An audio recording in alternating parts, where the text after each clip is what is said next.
coming to you live from our global headquarters here in New York City. And if you missed tonight's debate, here are some of the highlights that just happened. I'm sick of hearing about these polls. I think it's going to take somebody whose best days in life are still ahead to see a country whose best days are ahead of itself. If you want to disagree on issues, that's fine. And Nikki and I disagree on some issues. But I'll tell you this, I've known her for 12 years, which is longer than he's even started to vote in the Republican primary. All of the 7 or 8 million illegals that have come under Biden's watch absolutely have to go back. From her history, Nikki will cave to those big donors when it counts. And the only person more fascist than the Biden regime now is Nikki Haley. On day one as president, we take the idea of central bank digital currency and we throw it in the trash can. It'll be dead on arrival. And in terms of these donors that are supporting me, they're just jealous. They wish that they were supporting them. So would you send American troops in to rescue those hostages?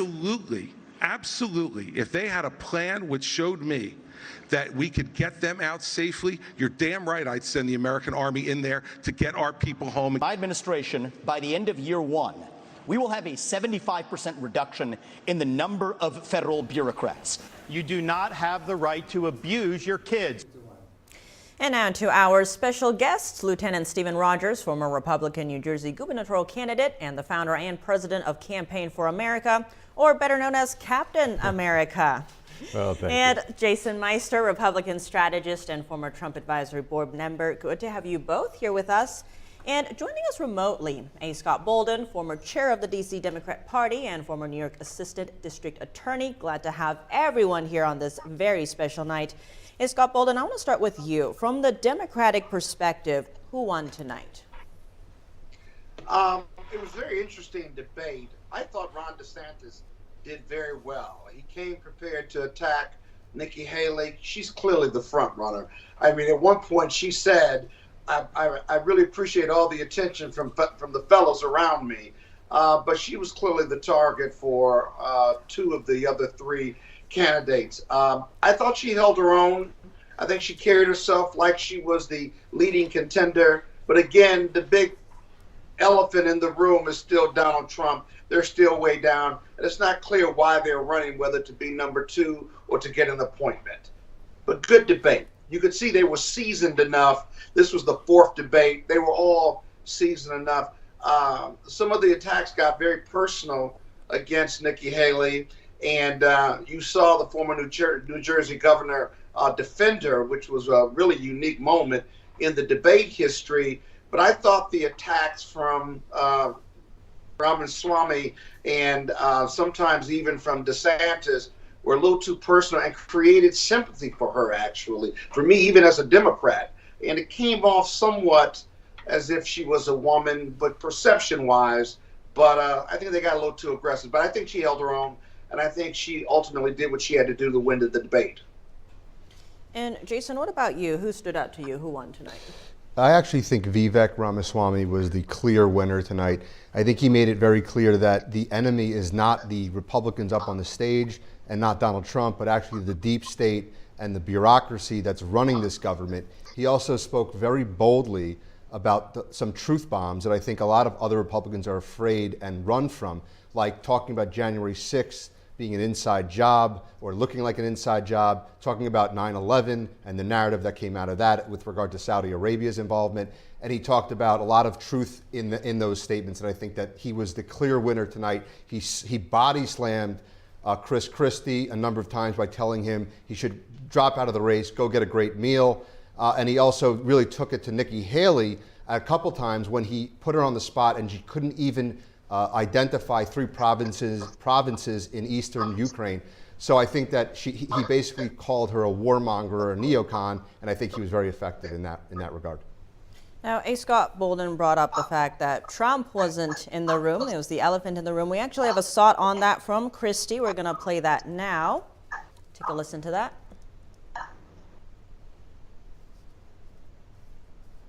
It's often very difficult to be the only person on the stage who's telling the truth.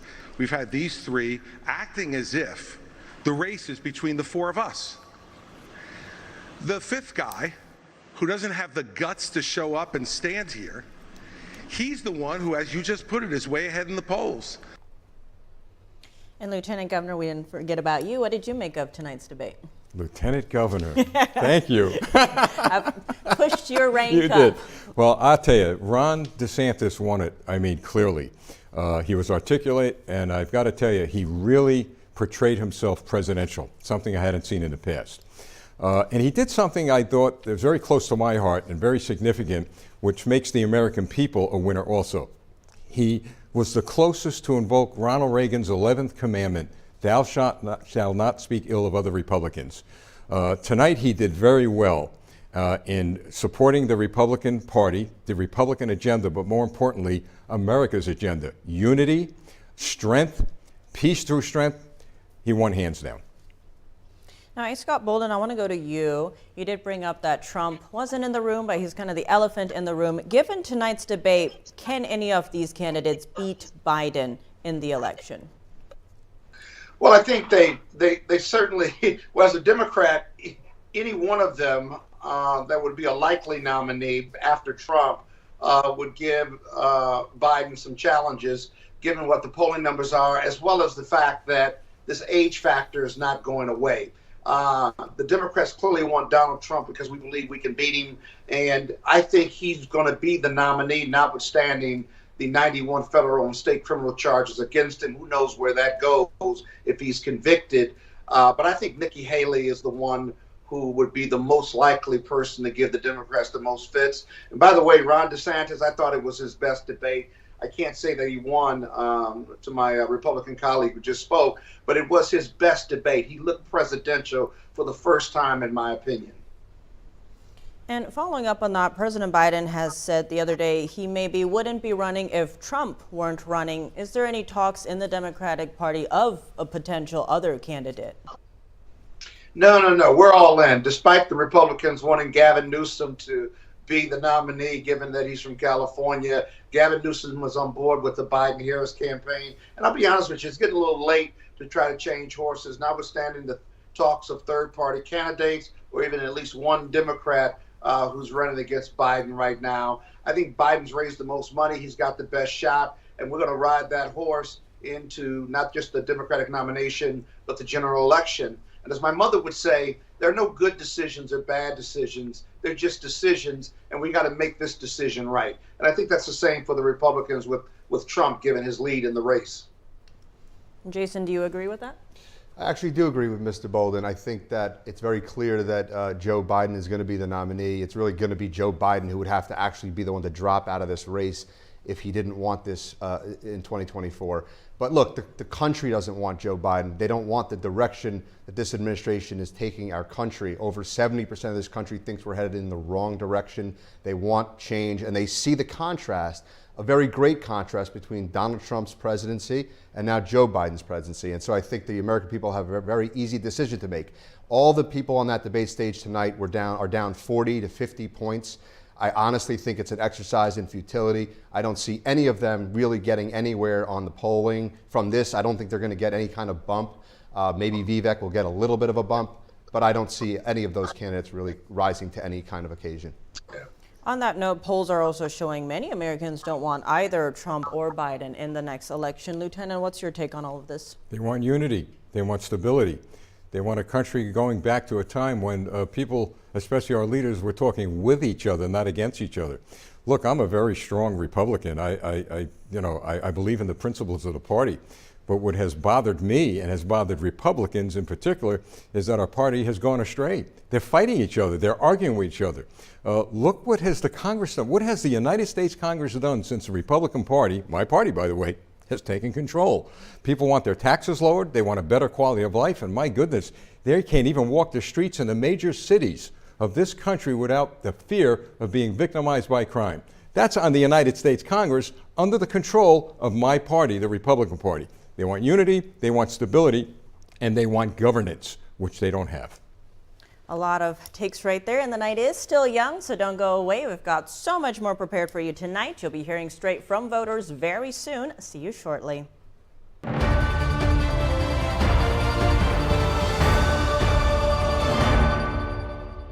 Did you know African elephants could become extinct in our lifetime? In fact, more than 90% are already gone. If we don't act now, they will disappear forever. But we can't do it alone, because when it comes to saving elephants, it's you plus IFAW, the International Fund for Animal Welfare. You plus IFAW together can help stop poaching, protect habitats, and save thousands of elephants. Call or go online right now to join IFAW.org and give $19 a month, only 63 cents a day. You can save elephants and the places they call home. Together, we can fund rangers to stop poachers in their tracks, protect the land elephants need to roam and survive, and provide loving care for those who have been orphaned so they can one day be released back into the wild. But the only way we can do this life-saving work is with you plus IFAW. So call or go online with your gift right now. With the monthly support of people just like you, elephants like Moses are alive and thriving today. It takes years of hard work from dedicated teams so orphaned elephants can learn the skills they need to survive in the wild. So please, call now or go online with your monthly gift. You can help provide the urgent care elephants need so this generation won't be the last. And when you use your credit card, you'll get this exclusive membership kit, including your very own IFAW t-shirt to show it's you plus IFAW standing together to help rescue and care for these majestic creatures. The danger for elephants is more urgent than ever before. That's why we need you. It's going to take all of us to help save elephants before they disappear forever. So please, call right away or go to joinifaw.org with your monthly gift, because together, you plus IFAW can save lives. Anyone who's ever sold a home will tell you it's really hard. And it's one of the biggest financial decisions you'll ever make. That's why who you work with matters. Together with HomeLight, we take care of every detail.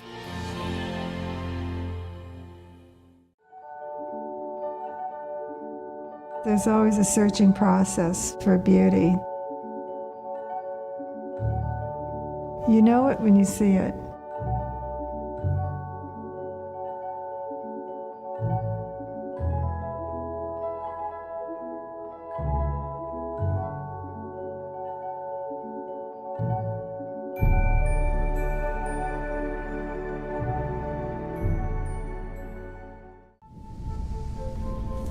After 15 years of smoking, Eva Marie quit. There's a new lung cancer screening that could save her life. You stopped smoking. Now start screening. Learn more at savedbythescan.org.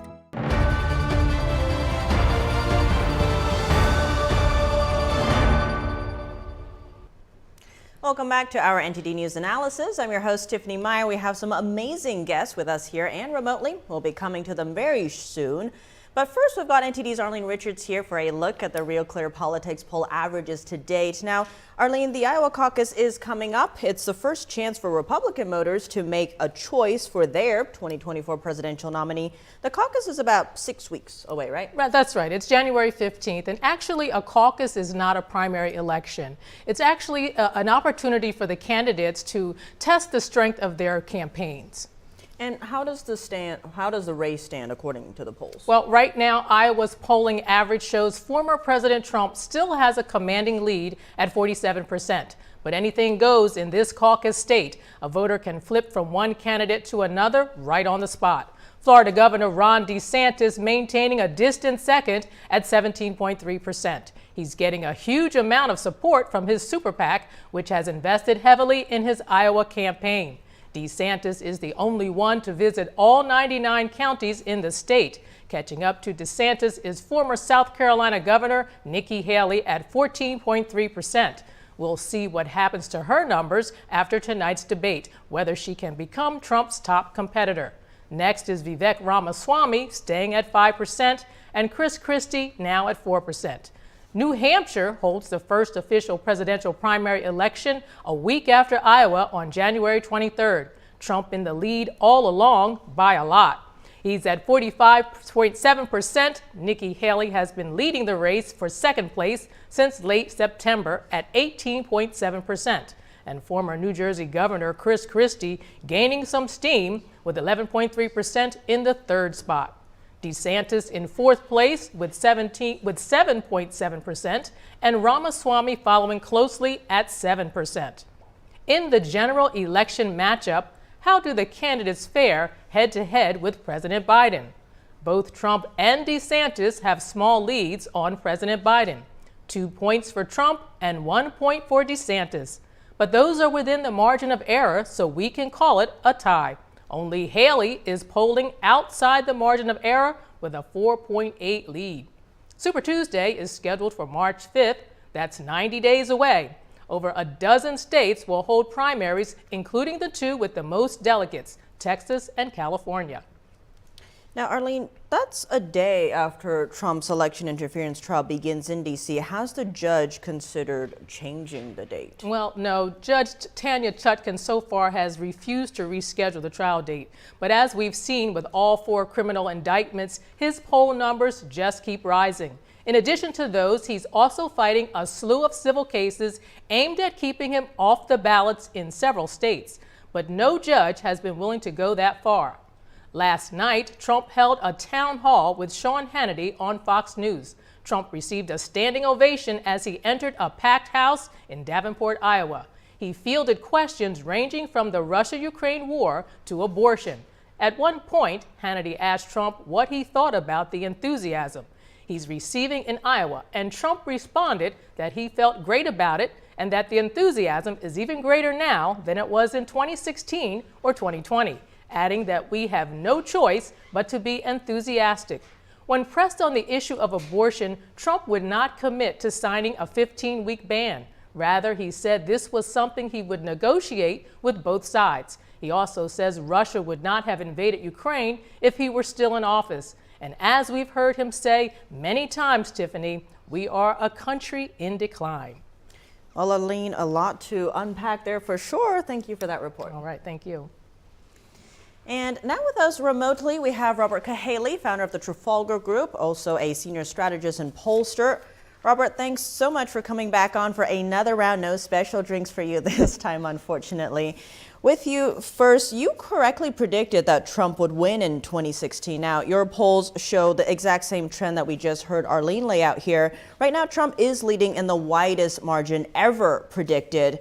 These polls, are they an accurate reflection of what voters will do? I think he's actually a little bit inflated. I hate to, be the one to kind of point this out, but sometimes the media, with their liberal bias, and some of the left-leaning polls, which are the majority produced by media outlets and universities, tend to push an agenda and less about affecting the electorate versus reflecting. And I feel like what we've seen is like with my polls and with Matt Towery from Insider Advantage, we see Trump winning, but we don't see him winning at such extreme margins.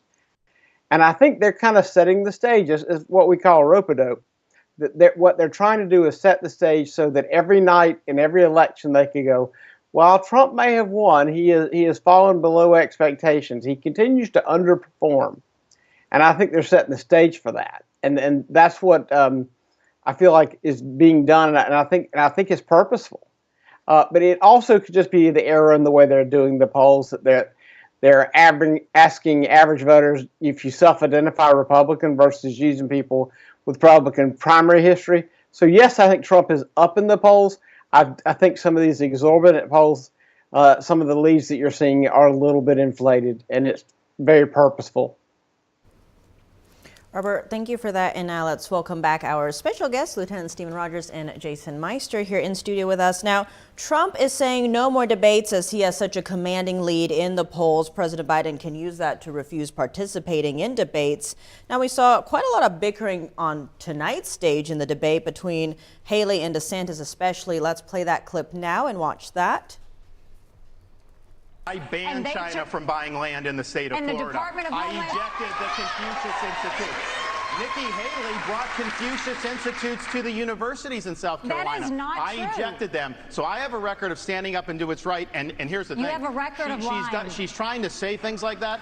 Even the liberal media groups that usually if I say the sky is blue, they'll fact check me and say that's wrong. They looked at her charges. They said it was totally false, that they could not find one instance of me recruiting a Chinese business coming to Florida. You know why? Because we never recruited any Chinese businesses. Now, Jason, is this kind of bickering good for the party? I do. I think it's good. I think that it's a robust debate. We have to hear all sides of the issues. I think that in that exchange that you just played, I thought DeSantis handled himself very well. I think he won that argument with Nikki Haley very well, and I think that he performed in that exchange. Now, Steve, you actually tweeted this out recently with a picture of George Washington, and you said in his farewell address, President George Washington warned against political infighting and urged Americans to always place the interests of the nation over their personal and political agendas. You also warned about placing party loyalty over loyalty to the nation, and then you ended by putting GOP in 2 question marks. What do you mean by the last part? Why 2 question marks? Well, those question marks were, again, question marks for my own party to look at. The bickering, the arguing, the division, divisiveness. This is what I'm hearing around the country from Republicans, by the way. They're tired. They're just tired of all these this bickering back and forth. And again, getting back to the point of unity, bringing the country together. And I didn't realize what George Washington really meant or what he was driving at until I'm living now in an age where it's a 2-party system that is so bad with regard to the lack of civility. I kind of agree with him at this point. The 2-party system is just about falling apart here. Now, Robert, you're a pollster. What are the polls showing us in terms of the unity that the lieutenant just spoke about? What can you tell us about that? Well, for sure, you know, what I would describe as middle of the road, independent voters, they really don't like the bickering within the party. They don't like all the nonsense with multiple votes on speaker and you know, getting rid of the speaker and then replace and all that. They don't like that. But now what I find is party insiders, party activists, the kind of party people who vote in primaries, they see these debates and this infighting as a way to figure out what the weaknesses are. You know, you always talk about how generic Republican or generic Democrat does better. That's because people's skeletons aren't out there.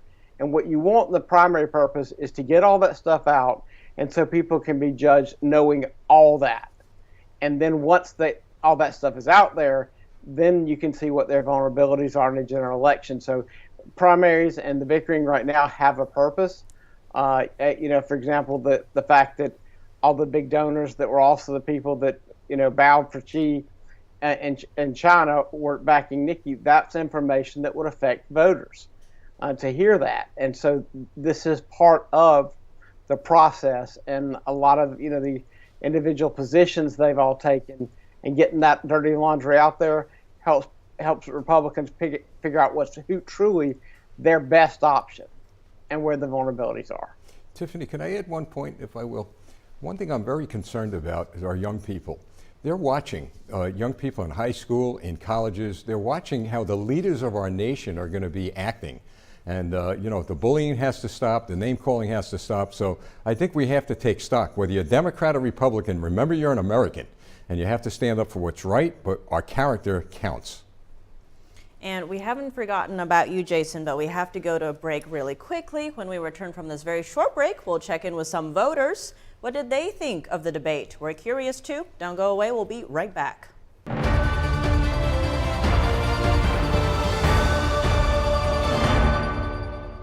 Stay tuned to get this free 5-piece Ultra Nonstick Bakeware set from Gotham Steel. Are you tired of pans that burn and lids that don't fit? Worse yet, they're a nightmare to clean. You need a new set, but prices are so high it's obscene. Well, now there's a brand new professional cookware set that's ultra durable and non-stick. These pans are super slick, and they can be yours for our lowest price ever. Introducing Gotham Steel, chef-tested cookware designed to make family meals with no sticking and easy cleanup every time. Gotham Steel is made with cast aluminum and coated with Ticerama, a fusion of ultra-durable titanium and super slick ceramic. This cookware comes with vented glass lids and is oven-rated up to 500 degrees, so bake meals in the oven that come out perfect every time. Even use metal utensils with no scratching. Plus, the entire set is PFOA-free and dishwasher-safe. Other professional cookware sets can cost up to $400, but we have a factory direct deal for you. You can get the Gotham Steel 12-piece set not for $400 or even $300, but for just 5 easy payments of $49.99. But wait,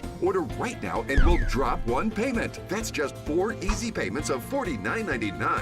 This is nonstick cookware that we know you'll love. That's why we're guaranteeing it for a full 10 years. We'll even include our self-draining fry basket, stainless steel steamer insert, and steamer rack, a $50 value absolutely free. And there's even more. As a special gift, you'll get our 5-piece Gotham steel bakeware set. The fast, easy, ultra nonstick way to bake your favorite desserts. No grease or oil needed. Together, they're a $110 value. Yours free. That's an incredible 20-piece cookware set. Plus free shipping on your entire order. Call or click now.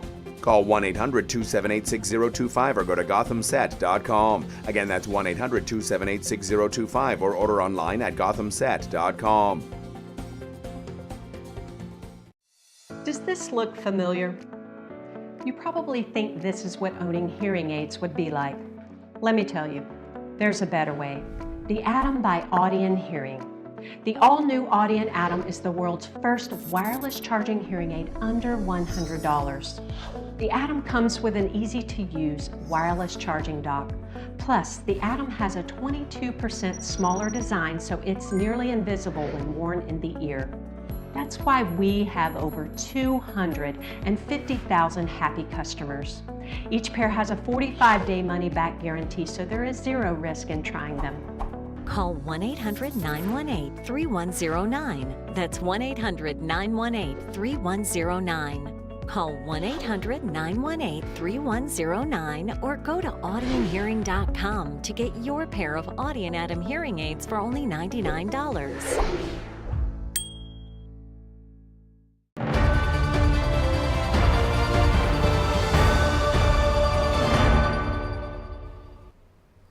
Welcome back now for a special segment to hear what voters think of the debate. Our team in Irvine, California really has fun putting these together for you, by the way. Let's go now to our correspondent there, Bill Thomas. Take it away.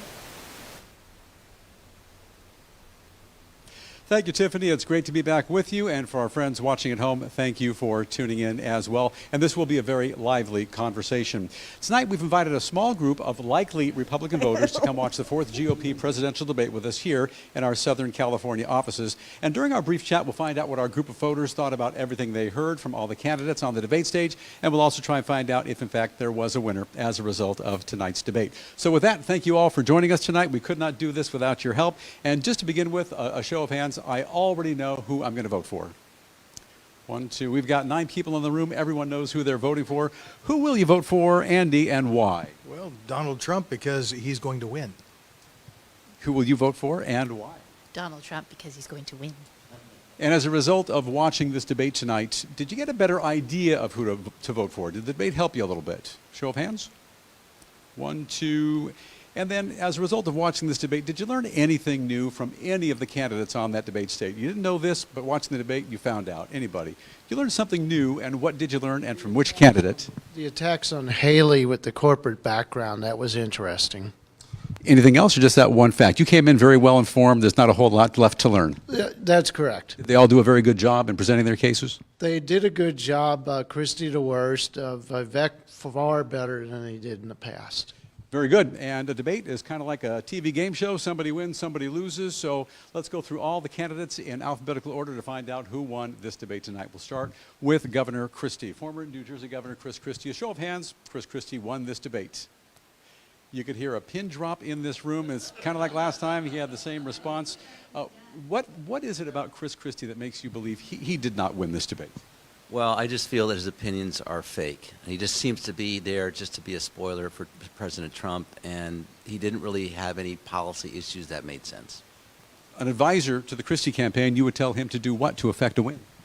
Well, I think he just needs to change his attitude. His attitude is completely wrong. He's a spoiler, like he said, but the transgender issue just did it for me. I can never vote for somebody that has that position. Very good. And moving down in alphabetical order, the governor of Florida, Ron DeSantis. Did he effect a win for himself tonight? Show of hands. Not one vote for Ron DeSantis. Ron DeSantis also this past week, since Ron DeSantis had the big debate with California Governor Gavin Newsom. Show of hands, did Newsom win or did DeSantis win the big debate?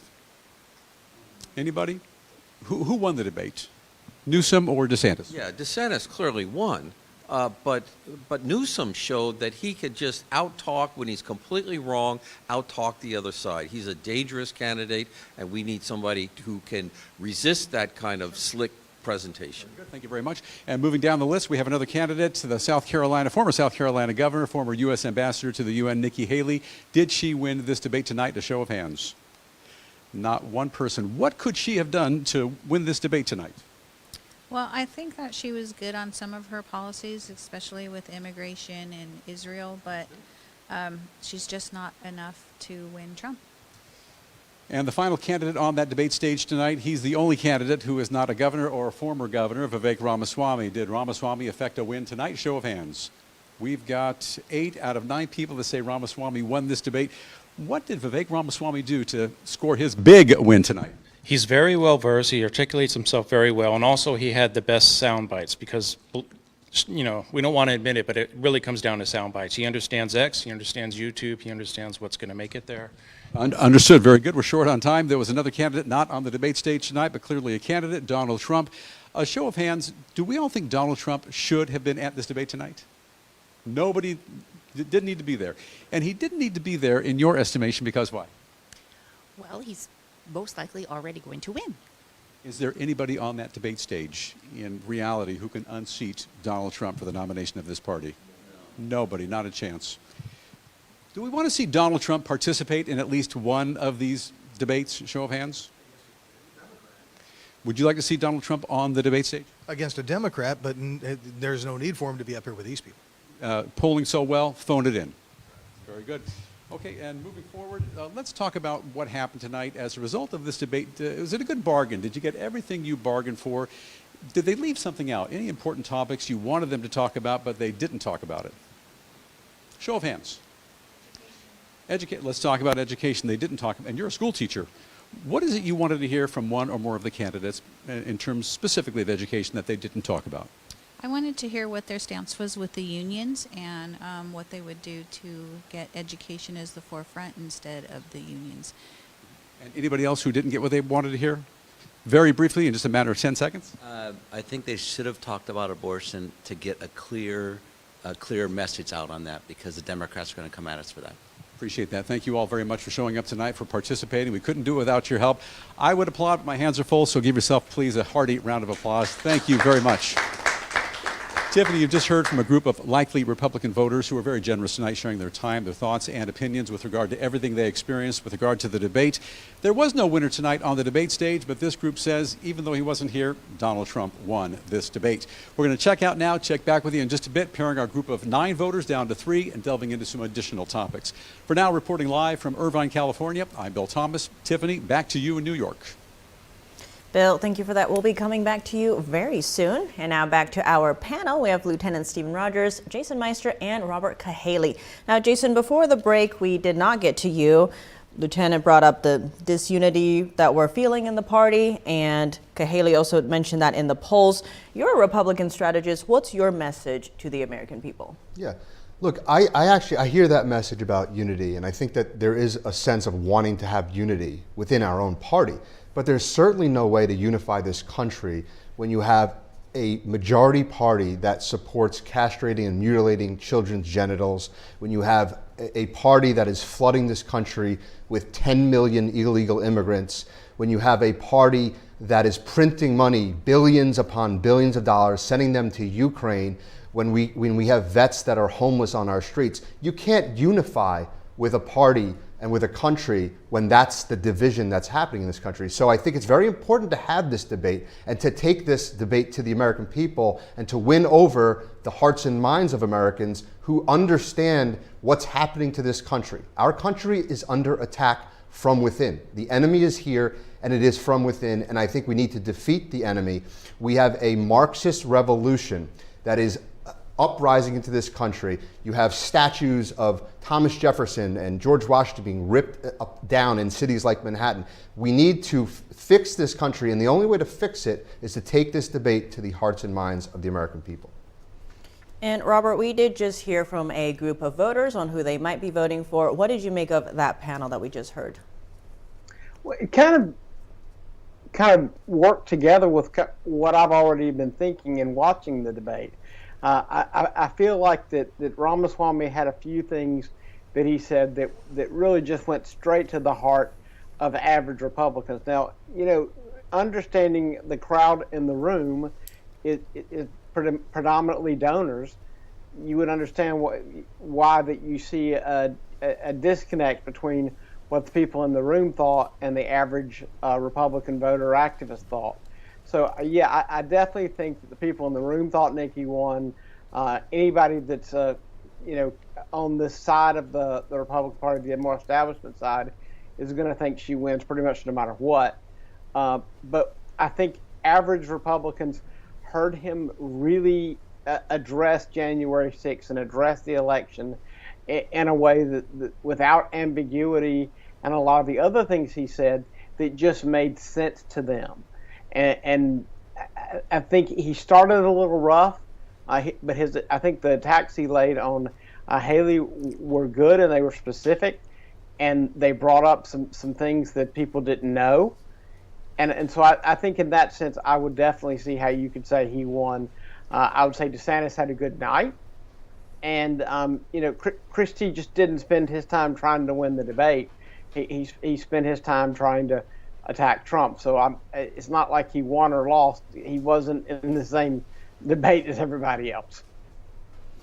Lieutenant, earlier you brought up the issue of the young people in this country. What do you make of the points that were just raised? Did Ramaswamy appeal best to the younger people? Did Nikki Haley? Who's appealing the best there? Well, the younger people probably appeal best to Ramaswamy because he's a young man and he is speaking their language. But keep in mind that a lot of younger people just don't go out and vote, and they need to be encouraged to vote. And I get back to what I shared before about our own party. And I agree with my colleague Jason here about unity, and we need to address the opposition, which is the Democrats who are tearing this country apart. But there's this biblical scripture that says a house divided cannot stand, and our house is divided. And we need to get to young people. Let me tell you something. I've been getting a lot of emails from the Democrat National Committee, as everybody else has. They're going after young people. They're going after young people in high school and college level who's never voted, recruiting them into their party. I haven't seen our party do that. So my plea is that we bring our house together, the Republican Party, and that will help us do everything that Jason said in going after the opposition and uniting America. Now, one topic that the voters in our focus group brought up that wasn't mentioned tonight was education, and gender came up in tonight's debate. Ron DeSantis mentioned that. We're going to play that clip now and take a listen there. There is ballot harvesting in places like Nevada, all these places. I am not going to fight with one hand tied behind my... That was a very short clip. Jason, what did you make of that one? Look, DeSantis is right. There is ballot harvesting, and I think that if you look at what happened in the 2020 election, we need to play the game at the same place as the Democrats. We need to have ballot harvesting campaigns. We need to get votes out. If they have 2,000 mules, we need 4,000. We need to beat them at their game. And then once we're in power, we can change the laws back to the way that which they should be. We should have voter ID. We should have all the things that you need to have a fair and free election. But I think that there is a reason why Ramaswamy brought up the 2020 election. He talked truth to power, and he said it was stolen. Look, you don't need to prove systemic fraud in the 2020 election. You had a couple of swing states where there was a couple of votes here, a couple of votes there. You had Zuckerberg boxes, okay? He spent $500 million on the election. You had censoring of the Hunter Biden laptop story in the New York Post, which would have easily changed the outcome of the election just right there. 51 intelligence officers didn't lie through their teeth and said that that Hunter Biden's laptop was Russian disinformation. So I think it's important to talk about the 2020 election. They weaponized a pandemic to steal an election through mail-in ballots, and it's important for us to face the reality of that. And Robert, you brought up earlier how if we have a generic Democrat or a generic Republican in the polls, they're going to do very well because there's no skeletons. Give us a sense of what exactly pollsters are looking for. How do we understand those numbers? Are they accurate? When you say about the generic ballot, or are you just talking which specific numbers are you talking about? So you brought up the example earlier how if there's a generic Democrat that goes up against, say, any of the ones in the debate tonight or generic Republican, that that person who's generic is going to win, but that's because they have no skeletons exposed, right? So how do we understand these polling numbers? In the beginning of the debate, we had DeSantis saying he doesn't believe any of the polling numbers. How do we believe those numbers? Well, I think that it is kind of what I addressed in the beginning. The numbers are a little bit inflated, but for Trump, and I explained to you why I think that is. Now, if he doesn't accept the fact that Trump has a massive lead, then that doesn't make any sense to me. But what is important, and what I think DeSantis does get, is that the same thing the Democrats get, and that the polling numbers don't matter when you're talking about turnout.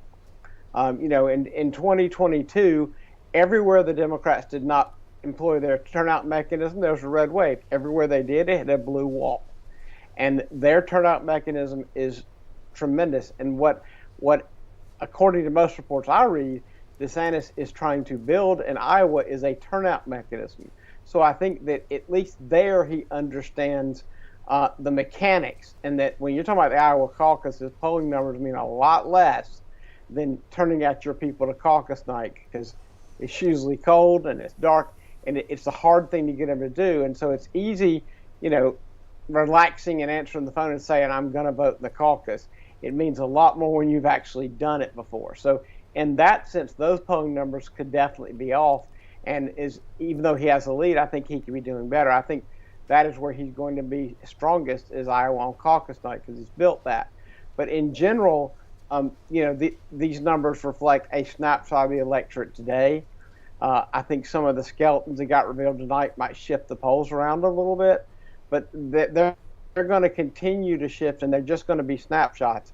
But the way you change a poll is you out-turn out the other side. And so it's about voter ID, and it's about making sure your people turn out, regardless of whether or making sure they vote early, but to make sure they participate. And those are really critical in Iowa, New Hampshire, and South Carolina. And, the election will be over by the time South Carolina's over. We're going to know who's going to win.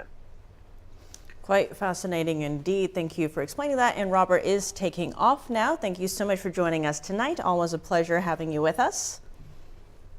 Thank you. It's a pleasure to be here. And when we return, going in depth with a select group of voters on some of the most important issues of this election. You don't want to miss that. We'll be right back.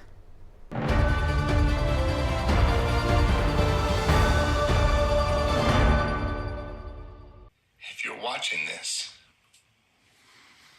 I didn't make it. Thanks to people like you and the American Heart Association, my family never had to see this video. I was a healthy 47-year-old, no symptoms, but then my doctor discovered I had a bad heart valve that was beyond repair. The scariest day of my life was when I was sitting on a gurney as I looked and my wife was at my side and my kids had me surrounded. Deep down, this could be it. This could be all there is. Not having him around for Riley to grow up with and have that papa figure in his life, that would have been hard. This little heart valve did something really big. It saved my life. I wouldn't be here today without it. The research for this heart valve was funded by the American Heart Association. And that's why I'm asking you to become a monthly donor for just $19 a month. When you do, you'll help fund the next medical breakthrough that could save your life or the life of someone you love. You'll also provide life-saving CPR training and help certify hospitals to give the best care to those who have had a heart attack or stroke. When you give $19 a month, we'll send you a t-shirt just like this one. From the moment you put it on, you'll help raise awareness for heart disease and stroke. Since my surgery, I had a son get married. I had a daughter graduate high school. I had another daughter give birth to a precious boy. I would have missed all that. And that's why it's personal for me. We're very thankful for everyone who is a donor because it gives us more time. Every 40 seconds, someone has a heart attack. The next person you help save could be someone you love or even you. Become a monthly donor today by calling or going to helpheart.org because it's personal. According to Marx, everything must be seen through the lens of oppressor and oppressed. our property rights have continued to get weaker. The threat of these takings is no longer just for public use, but also for better use.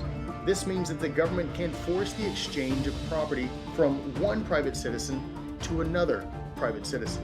This is nowhere near the Founding Fathers' intentions. We now have a record share of Americans that have never been married, I being one of them. In fact, the median age of a first marriage has never been higher. Now, you may be thinking this is only affecting single adults. Well, not exactly. According to Pew Research, 1 in 4 parents living with their child are unmarried. And let's take a look at how many children are currently living with either one parent or no parent.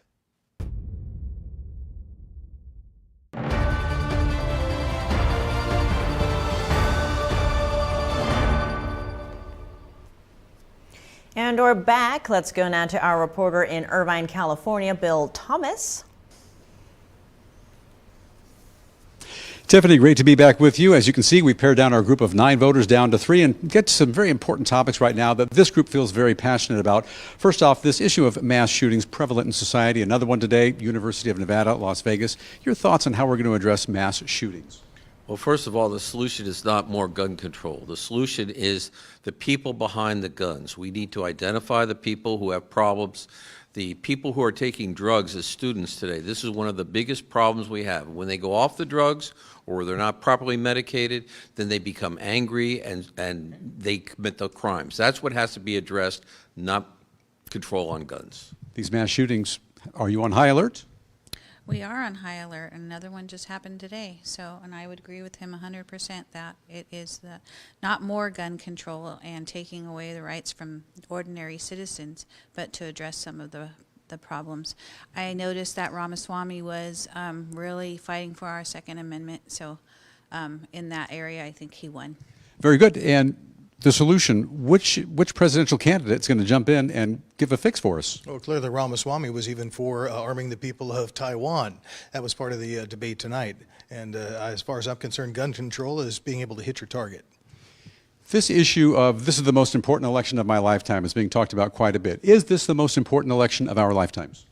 I think it is if we still want to have a free country.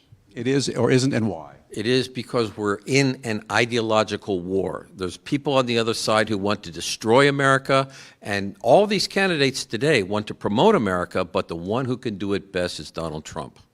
We are facing a $34 trillion national debt. Which presidential candidate is going to look at this issue, analyze it, address it, and fix it? Well, how about the guy who made billions of dollars on his own? He understands the economy and how it works. He's not owned by anybody else. Who fixes this national debt?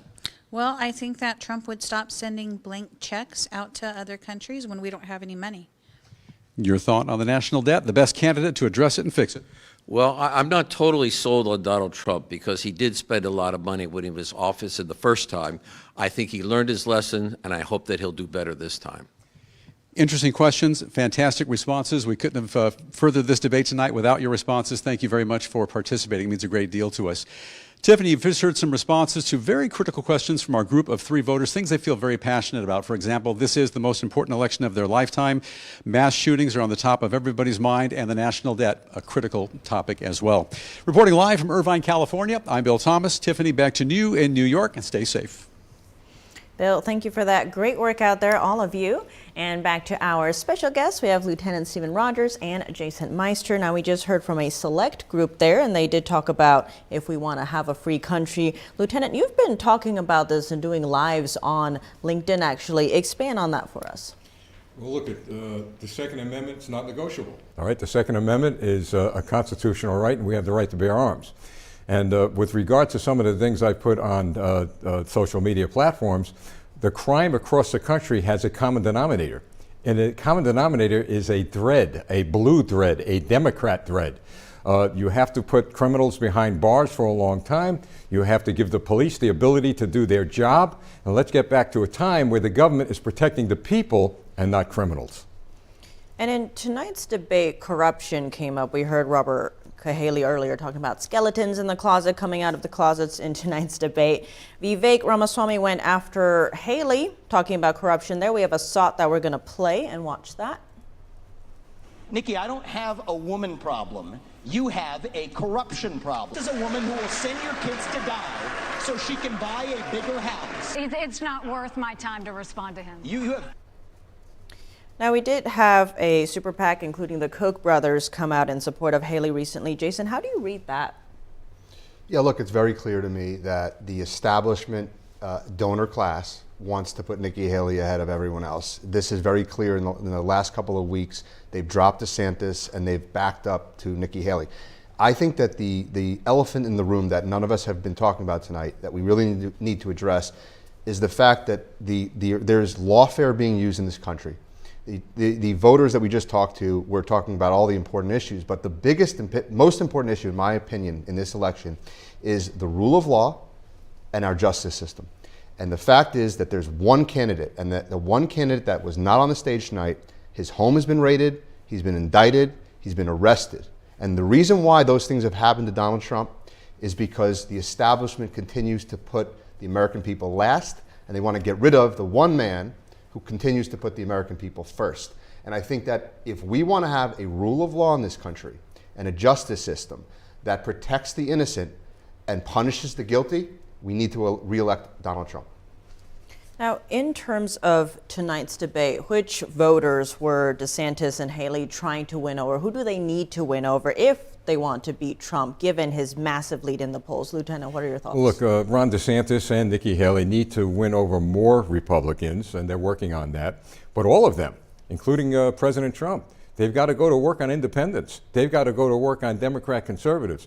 I'm one of those Republicans who would have loved to see Donald Trump up on that stage and every other debate, because he would give himself the opportunity to speak to the undecided, independents, Democrats, and perhaps more importantly, and I mentioned this before, young people who were very little when Donald Trump was president and now could probably be a voting age. It would be great to hear him talk about his very successful policies. So I would say that that was very, very important.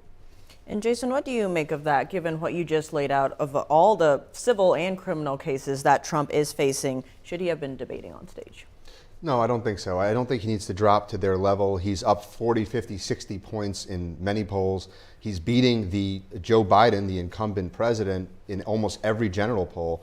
So I think that Donald Trump, by staying away from these debates and staying out of the gutter with these other candidates, I think he's rising to the occasion. But I think that, look, independents are important. I think young voters are important. Black voters and Hispanic voters are important. And Donald Trump is surging among all of those key groups. He's surging amongst the black community. He's surging amongst the Hispanic community. I saw a poll recently that he's up 21 points with independents. I think he's in a very good position. And like I said before, all this lawfare that's being used against him, all these raids on his home, these indictments, these arrests, it's all playing to his hand. I think that it's so un-American. The American people don't like to see their whole system being destroyed just to get one guy out of a race that the American people want in the race. So I think that's how I see it. And Lieutenant, 30 seconds, how would you get back to the unity that you were talking about in terms of the Republican Party? Well, we need a chairperson in the head of the Republican Party who's going to help bring the candidates together, make them pledge not to go after each other, invoke Ronald Reagan's 11th commandment. It's so important. I mean, all this arguing and backbiting and name-calling is handing it to the Democrats in the general election. So I would say to the American people, look at who's bringing articulate policy changes to the country. What's good for America? And also, I always say this, there's a God above. We need to keep our country in prayer, because somewhere along the line, he still has his hands on this country, and we're going to come out of this okay. Well, that wraps up our post-debate analysis. Thank you to our panel, Jason Meister and Lieutenant Stephen Rogers, Captain America. And thank you for watching. I'm Tiffany Meier. Until next time. The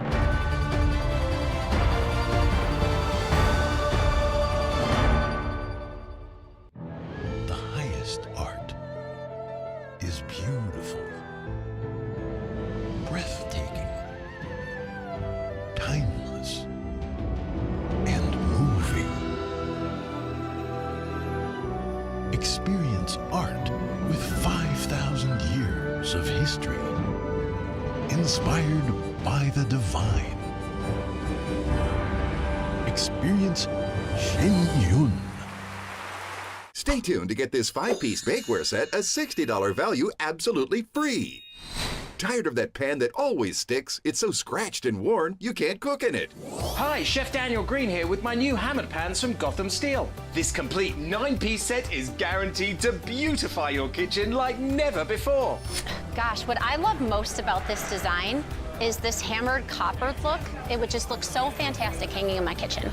Wow, this is a beautiful pan. It looks great. Look at those eggs dancing around in there. I tell you, I'm sold. Where do I get these? I love them. Hammered pans are ultra non-stick. Nothing sticks. Even gooey mac and cheese slips out with ease. And look, these sticky candies melted with a torch are no match for hammered pans. Plus, they're super durable, so use metal beaters straight in the pan for a gourmet souffle that slips out and a pan that looks just like new. They're even oven safe up to 500 degrees. So bake homemade chicken pot pie, cheesy lasagna, or this whole chicken dinner. Any recipe looks great in these pans. From steak flambe to delicious desserts and delicate fish, nothing sticks. Plus, the entire set is dishwasher safe and PFOA free. Similar sets are over $1,000, but you won't pay that. Not $500 or even $300. Get the full 9-piece Gotham Steel hammered set for just 5 payments of $49.99, and we'll even ship it to you free. But order now and we'll drop 1 payment. That's just 4 payments of $49.99, and we'll even guarantee it for a full 10 years. Plus, we'll include this free steamer and strainer.